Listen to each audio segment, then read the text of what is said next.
Hi dear students, today I am going to deal with the concept of a vector. Do we need a vector? Let us examine some situations in our daily life.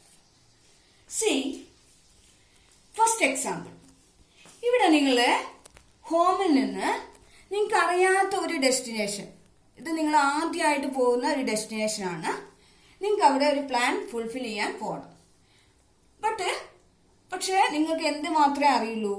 ഹോമിൽ നിന്ന് ഈ ഡെസ്റ്റിനേഷനിലേക്ക് 20 kilometre distance ഉണ്ട് എന്ന് മാത്രമേ അറിയുള്ളൂ. പക്ഷേ ഏത് റൂട്ടിൽ നിങ്ങൾ ഈ ഡെസ്റ്റിനേഷനിലേക്ക് മൂവ് ചെയ്യണം എന്നുള്ള കാര്യം നിങ്ങൾക്ക് അറിയില്ല. Only you know the distance from your home to this destination. Now come to the second example. ഇവിടെ നിങ്ങൾക്ക് ഒരു വെയിങ് മെഷീനിൽ 1 kg റൈസ് നിങ്ങൾക്ക് തൂക്കണം. അതായത് നിങ്ങൾക്ക് 1 kg റൈസ് തൂക്കണമെങ്കിൽ നിങ്ങൾ എന്താ ചെയ്യുക? സാധാരണ നിങ്ങളൊരു 1 kg മാസ് ഉള്ള ഒരു കട്ട ഇവിടെ വയ്ക്കും, എന്നിട്ട് തൂക്കും. അപ്പോൾ ഇവിടെ മാസ് നിങ്ങൾക്ക് 1 kg റൈസ്, ആ മാസാണ് നിങ്ങൾക്ക് ഇവിടെ അറിയേണ്ടത്. അതിന് നിങ്ങൾക്ക് ഒരു പെർട്ടിക്കുലർ വേയിൽ നിങ്ങളിത് മെഷർ ചെയ്യണം എന്ന് പറയുന്നില്ല. നിങ്ങൾക്ക് എന്ത് മാത്രം അറിഞ്ഞാൽ മതി? ഈ റൈസിന്റെ ന്യൂമറിക്കൽ വാല്യൂ, അതായത് എത്ര മാസ് എന്നുള്ള ന്യൂമറിക്കൽ വാല്യൂ മാത്രം നമുക്ക് അറിഞ്ഞാൽ മതി. Now see the third example. നിങ്ങൾ ഇവിടെ ഒരു ബക്കറ്റിൽ നിങ്ങൾ വെള്ളം നിറയ്ക്കാം. നിങ്ങൾക്ക് ഈ ബക്കറ്റിൽ 2 liters ഓഫ് വാട്ടർ ആണ് കൊള്ളുക. 2 liters ഓഫ് വാട്ടർ ആണ് ഈ ബക്കറ്റിൽ കൊള്ളാനുള്ളതിന് നമ്മൾ പറയുന്ന പേരാണ് വോളിയം. അപ്പോൾ ഈ ബക്കറ്റിൽ 2 liters ഓഫ് വാട്ടർ ആണ് ഇതിന്റെ വോളിയം. അത് നിങ്ങൾ എങ്ങനെ മെഷർ ചെയ്താലും ഈ വോളിയം ന്യൂമറിക്കൽ വാല്യൂ 2 liters തന്നെയായിരിക്കും. അപ്പൊ ഈ 2 എക്സാമ്പിളിലും എന്താണ് പ്രത്യേകത? നിങ്ങൾക്ക് ഇവിടെ മാസും വോളിയവും നിങ്ങൾക്ക് ന്യൂമറിക്കൽ വാല്യൂ മാത്രമേ അറിയേണ്ടുള്ളൂ.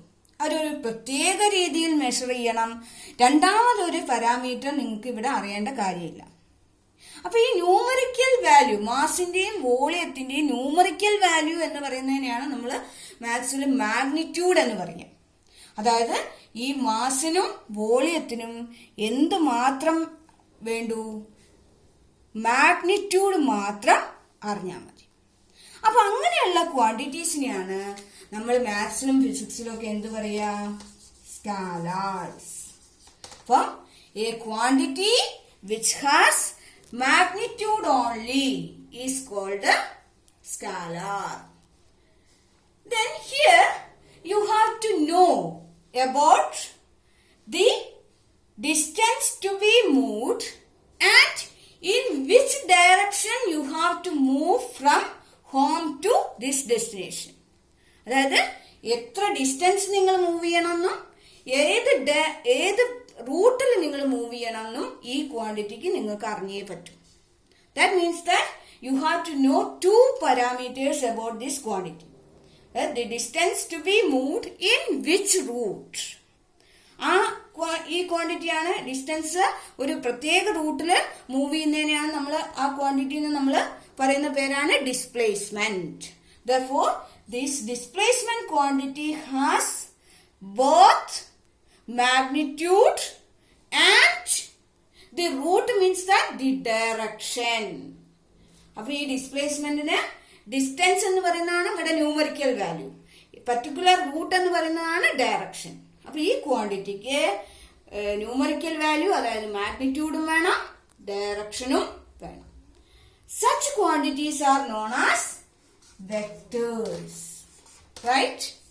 Vectors. Therefore, a quantity which has both magnitude and direction is called a vector. This is the difference between scalars and vectors. നിങ്ങൾ മൊബൈലിലൊക്കെ GPS സിസ്റ്റം നമ്മൾ സാധാരണ ഉപയോഗിക്കാറുണ്ട്. ഈ GPS സിസ്റ്റത്തിലൊക്കെ എന്താണ് നമ്മൾ വെക്ടേഴ്സ് ആയിട്ടാണ് നമ്മൾ മൂവ് ചെയ്യുന്നത്. അതായത് ഡിസ്പ്ലേസ്മെന്റ് ആണ് നമ്മളെപ്പോഴും ജേണിയിലൊക്കെ നമ്മൾ we are moving in a particular direction. That means that quantity is displacement. Therefore, in everyday life, we need a vector. I think all of you cleared this concept very well. Next is how to represent a vector.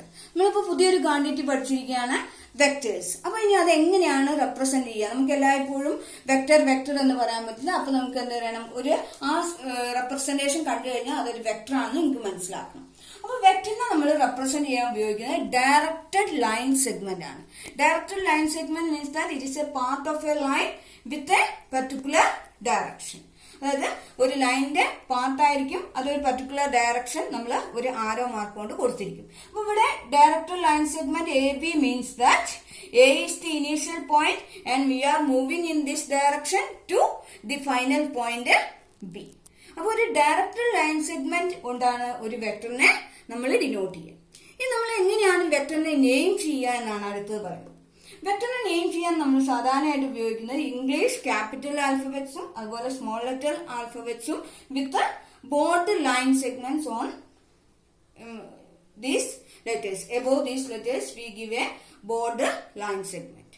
ഇങ്ങനെയാണ് നമ്മൾ വെക്ടേഴ്സിനെ name ചെയ്യും. Okay,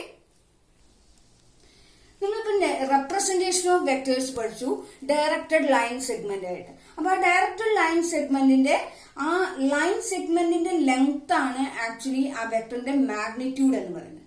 Then we come to the type of vectors. നമ്മൾ numbers പഠിച്ചപ്പോൾ ആദ്യം numbers എന്താണെന്ന് പഠിച്ചു, എങ്ങനെയാണ് നമ്പേഴ്സിനെ ഡിനോട്ട് ചെയ്യാന്ന് പഠിച്ചു, പിന്നെ നമ്മൾ ഏതൊക്കെ ടൈപ്പ് ഓഫ് നമ്പേഴ്സ് ഉണ്ട് എന്ന് പഠിച്ചു. അതേ ഓർഡറിൽ തന്നെയാണ് നമ്മൾ ഇവിടെയും നമ്മൾ ഓരോ ഫാക്ട്സ് ഉണ്ടാക്കുന്നത്. അപ്പൊ ടൈപ്പ് ഓഫ് വെക്ടേഴ്സ് ആണ് നെക്സ്റ്റ് വൺ. ഏതൊക്കെ ടൈപ്പ് ഓഫ് വെക്ടേഴ്സ് ഉണ്ട്? First one is zero vector. Zero vector means that a vector with a magnitude 0. Magnitude 0 means that there is no movement. The initial point and final point becomes same. That means that vector becomes a point. Therefore, every point is a zero vector. Next one is unit vector.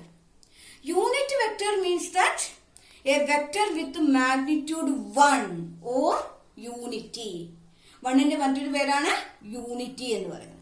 നിങ്ങൾ നമ്പേഴ്സിന്റെ കേസിൽ പഠിച്ചിട്ടുണ്ടാവും, ഏത് നമ്പറിനെയും നമുക്ക് that number into 1 എന്ന് എഴുതാം. അതേ ആ കാര്യമാണ് നമ്മൾ വെക്ടേഴ്സിലേക്ക് എക്സ്റ്റെൻഡ് ചെയ്യുന്നത്. ഇവിടെ 1ന് പകരം എന്താണ്, 1 ഉള്ള അവിടെ മാഗ്നിറ്റ്യൂഡ് ആണ്, അതൊക്കെ നമ്പേഴ്സ് ഒക്കെ സ്കാലേഴ്സ് ആണ്. അപ്പൊ അത് വെക്ടറിന്റെ ടേംസിലേക്ക് മാറ്റുമ്പം ആ 1 എന്ന് പറയുന്നത് മാഗ്നിറ്റ്യൂഡ് ആയിട്ടുള്ള ഒരു വെക്ടർ. അപ്പൊ അതിനാണ് യൂണിറ്റ് വെക്ടർ എന്ന് പറയുന്നത്. അപ്പൊ നമുക്ക് അതിൽ നിന്ന് നമുക്ക് എന്ത് മനസ്സിലാക്കാം, ഏത് വെക്ടറിനെയും ആ വെക്ടറിന്റെ magnitude into unit vector in that direction എന്ന് നമുക്ക് കണ്ടുപിടിക്കാം. Therefore, if you take a vector a bar, then that vector can be written as modulus of that vector into unit vector in that direction. The unit vector is denoted as a cap if a is the given vector. Therefore, every unit vector in the direction of a vector a bar can be written as a cap is equal to a bar divided by modulus of a bar. This is a very important formula for doing the problem. നിങ്ങൾക്ക് എക്സാമിന് ചോദിക്കും, find the unit vector along the direction of a given vector, and you have to use this formula for getting that unit vector. Therefore, all of you know this formula. Next one is like and unlike vectors. Like vectors means that same ഡയറക്ഷനിലുള്ള വെക്ടേഴ്സിനെയാണ് like vectors എന്ന് പറയുന്നത്. Unlike vectors എന്ന് പറയുന്നത് opposite ഡയറക്ഷനിലുള്ള വെക്ടേഴ്സിനെയാണ്. ഇന്ന് അടുത്തതാണ് parallel or collinear vectors. Parallel or collinear vectors means that the line of actions of the vectors are either in parallel or in same line. For example, if you take a vector A, B, C. Suppose you take the vectors A, B and BC, and A, B and BC are along the same line of actions. Therefore, these are collinear vectors. In other way, these two vectors A, B, BC. These are also collinear vectors because the line of actions of these two vectors are in parallel lines. Next one is equal vectors. Equal vectors means that the magnitude and direction are same. രണ്ട് വെക്ടേഴ്സിന് മാഗ്നിറ്റ്യൂഡും ഡയറക്ഷനും same ആണെങ്കിൽ അത്തരം വെക്ടേഴ്സിനെയാണ് equal vectors എന്ന് പറയും. Next one is negative of A vector. ഒരു വെക്ടറിന്റെ negative vector എന്ന് പറഞ്ഞാൽ എന്താണ്? ആ വെക്ടറിന്റെ മാഗ്നിറ്റ്യൂഡ് തന്നെയായിരിക്കും, അതുപോലെ തന്നെ ഡയറക്ഷൻ എന്തായിരിക്കും? ഓപ്പോസിറ്റ് ഡയറക്ഷൻ ആയിരിക്കും. Therefore, if you are given a vector A, then the vector with the same magnitude of the given vector within opposite direction is called the negative of a vector. These are the main types of vectors. And next is we have to discuss the operations on vectors. Numbers in the പോലെ തന്നെ നമുക്ക് next നമുക്ക് നമ്പേഴ്സിലാണെങ്കിൽ നമ്മൾ type of numbers പഠിച്ചു, പിന്നെയാണ് നമ്മൾ operations, addition, subtraction, multiplication, division ഒക്കെ പഠിച്ചു. അതേപോലെ തന്നെ ഇവിടെ നമുക്ക് അഡീഷൻ, സബ്സ്ട്രാക്ഷൻ, മൾട്ടിപ്ലിക്കേഷൻ ഒക്കെ നമുക്ക് പഠിക്കണം. That will be discussed in my next video. Thank you.